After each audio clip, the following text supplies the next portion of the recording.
نحمده ونصلي على رسوله الكريم اما بعد قال الله تبارك وتعالى وإذ قال ربك للملائكة إني جاعل في الأرض خلیفہ صدق اللہ العظیم۔ معزز ناظرین، آج میں آپ حضرات کو حضرت آدم علیہ السلام کی پیدائش سے لے کر وفات تک سارا واقعہ آپ حضرات کو اس ویڈیو میں بیان کروں گا۔ اللہ تعالیٰ نے قرآن کریم میں ارشاد فرمایا وَإِذْ قَالَ رَبُّكَ لِلْمَلَائِكَةِ إِنِّي جَاعِلٌ فِي الْأَرْضِ خلیفہ کہ اے فرشتوں، میں اپنا ایک نائب، ایک خلیفہ زمین کے اندر بنانے والا ہوں۔ وَإِذْ قَالَ رَبُّكَ لِلْمَلَائِكَةِ إِنِّي جَاعِلٌ فِي الْأَرْضِ خلیفہ قَالُوا أَتَجْعَلُ فِيهَا مَنْ يُفْسِدُ فِيهَا وَيَسْفِكُ الدِّمَاءَ۔ فرشتوں نے کہا کہ آپ ایسے شخص کو پیدا کریں گے، ایسی مخلوق کو پیدا کریں گے جو زمین میں فساد برپا کرے اور وہ قتل و غارت گری کریں۔ قرآن کریم میں اللہ تعالیٰ نے فرمایا ہے،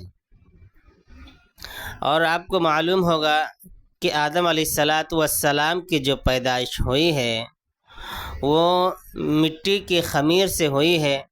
جگہ جگہ کی مٹی کو جمع کیا گیا۔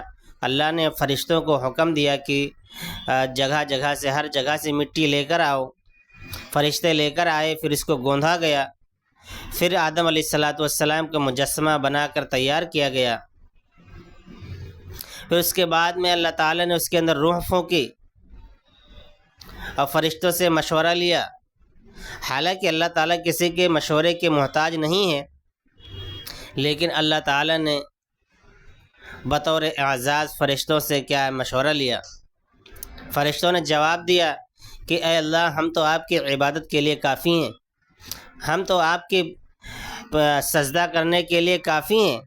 آپ ایسے انسان کو بنائیں گے، ایسے مخلوق کو بنائیں گے جو زمین میں جائیں اور فساد برپا کریں، قتل و غارت گری کریں۔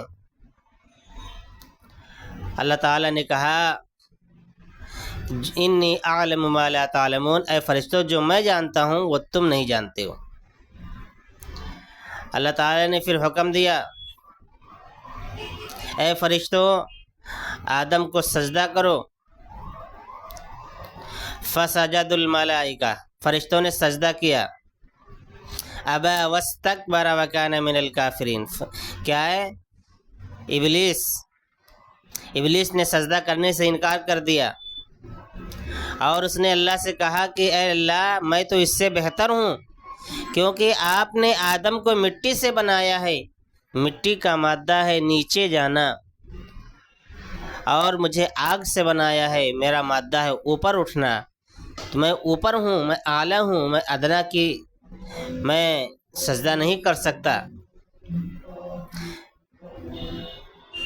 شیطان نے انکار کر دیا، ابا واستکبر وکان من الکافرین، اس نے انکار کر دیا تو کافروں میں سے ہو گیا، متکبرین میں سے ہو گیا۔ اللہ نے کہا ہٹ جاؤ یہاں سے، نکل جاؤ، ہمیشہ ہمیشہ کے لیے، قیامت تک کے لیے تمہارے اوپر لعنت ہوتی رہے گی، اور تم آخرت میں عذاب میں جلو گے، جہنم میں تم کو داخل کریں گے۔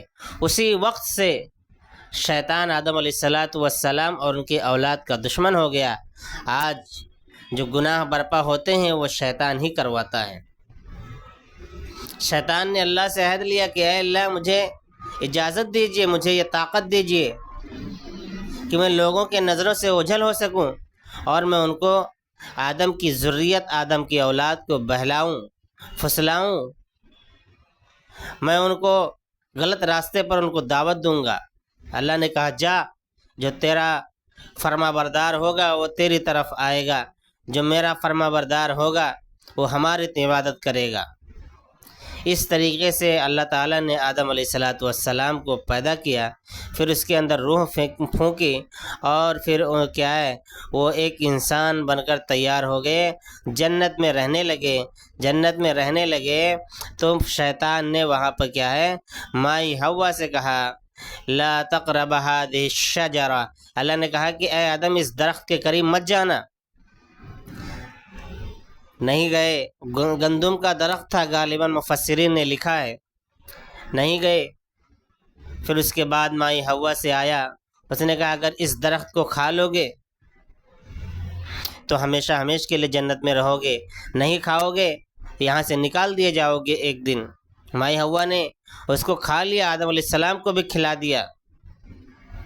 اسی وقت سے ان کے جسم سے کپڑے ہٹنے لگے، ننگے ہونے لگے، تو پتوں سے اپنے آپ کو ڈھانپ رہے تھے شرم کی وجہ سے۔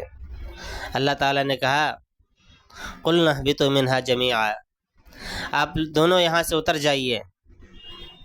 اللہ نے جنت سے نکال دیا آدم علیہ السلام مائی حوا کو، زمین میں بھٹکتے رہے۔ آدم علیہ السلام نے دعا کی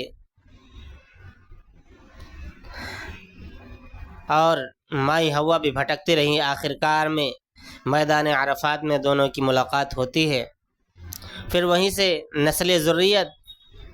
نسل انسانی شروع ہوتی ہے، اور آج ہم اور آپ انہی کی اولاد میں سے ہیں۔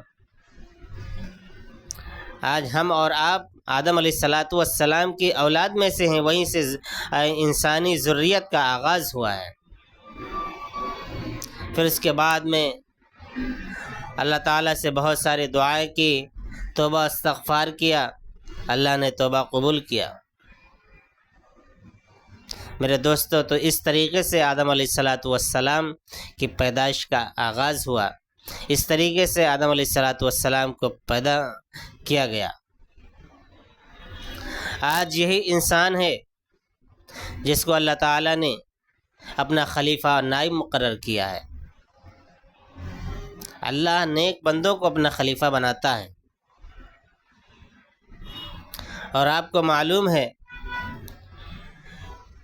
کہ فرشتوں نے کہا تھا کہ اے اللہ، آپ ایسی مخلوق کو پیدا کریں گے جو قتل و غارت گری کا بازار گرم کریں گے دنیا کے اندر جا کر۔ وہی ہوا کہ آدم علیہ السلام کے ایک بیٹے حابیل اور قابیل دو تھے، ان دونوں میں لڑائی شروع ہو گئی۔ قابیل نے حابیل کو قتل کر دیا۔ قتل اس بنا پر تھا کہ ایک ان کی چچا زاد لڑکی تھی، دونوں شادی کرنا چاہتے تھے، تو قابیل نے حابیل کو قتل کر دیا۔ اب اس کو لاش کو کیسے چھپایا جائے؟ دنیا کے اندر سب سے پہلا قتل جو ہوا ہے وہ قابیل نے کیا ہے، اور دنیا کے اندر جتنے بھی قتل ہوں گے قیامت تک، سارا کا سارا گناہ قابیل کو بھی جائے گا۔ اسی لیے کہتے ہیں اگر کسی گناہ کو ایجاد کیا ہے تو اس کا اگر کوئی دوسرا بھی کرتا ہے اس گناہ کو تو اس کے اوپر تو پڑے گا ہی، لیکن جس نے اس کو ایجاد کیا ہے، جس نے شروع کیا ہے اس گناہ کو، آغاز کیا ہے، اس کو بھی گناہ پڑے گا، وہ بھی گناہ کا مستحق ہوگا۔ اسی طریقے سے قابیل نے حابیل کو قتل کر دیا، تو اب دنیا کے اندر جتنے بھی قتل کرنے والے ہیں ان سب کی سزا کیا قابیل کو بھی ملے گا۔ اللہ نے کوے کو پیدا کیا، اب وہ لاش کو چھپا رہا تھا تو لاش کو کیسے چھپاتا؟ اس لیے اللہ نے کوے کو پیدا کیا۔ کوا آیا اور کیا مٹی کو کھود رہا تھا، اشارہ کر رہا تھا، مٹی کو کھود رہا تھا کہ تاکہ اس کو کیا ہے مٹی کے اندر دفن کیا جا سکے۔ کوے کو دیکھ کر اس نے اپنے بھائی کی لاش کو زمین میں کھود کر دفن کر دیا۔ پھر اس نے افسوس کیا، ہائے میں انسان ہوں لیکن میں تو اس پرندوں سے بھی زیادہ گرا گزرا ہوں، کیونکہ پرندے بھی کیا ہے، پرندوں سے بھی کم عقل ہمارے اندر ہے۔ پرندہ بھی جانتا ہے کس کو کہاں دفن کرنا ہے، لیکن مجھے نہیں معلوم، ہائے افسوس۔ تو اس طریقے سے فرشتوں کے کہنا بھی پورا ہوا کہ یہ قتل و غارت گری کریں، لیکن پھر بھی انسان اشرف المخلوقات ہے، تمام مخلوقات سے افضل ہے، کیونکہ انسان اپنی عبادت کے ذریعے، اپنے للہیت کے ذریعے، اپنی معرفت کے ذریعے، دعا و اذکار کے ذریعے وہ بہت اعلیٰ پیمانے پر پہنچ جاتا ہے، اس کا ایمان یہاں تک کہ فرشتوں سے بھی آگے نکل جاتا ہے۔ آپ دیکھیے ہمارے نبی حضرت محمد صلی اللہ علیہ وسلم کو دیکھیے، وہ کہاں پہ معراج پر گئے، معراج کا سفر کیا، سدرۃ المنتہا سے بھی آگے نکل گئے، جہاں پہ فرشتوں کی وہاں سے بندش ہے، وہاں سے آگے نہیں جا سکتے، لیکن میرا نبی کیا ہے، سدرۃ المنتہا سے بھی آگے نکل گئے۔ تو اللہ نے انسان کو اشرف بنایا ہے، اسی لیے بنایا ہے۔ اللہ تعالی ہم سب کو کہنے سننے سے زیادہ عمل کرنے کی توفیق عطا فرمائے۔ آپ سے ایک گزارش ہے کہ اگر ابھی تک ہمارے چینل کو سبسکرائب نہیں کیا ہو تو برائے مہربانی ہمارے چینل کو سبسکرائب کریں، لائک اور شیئر کریں۔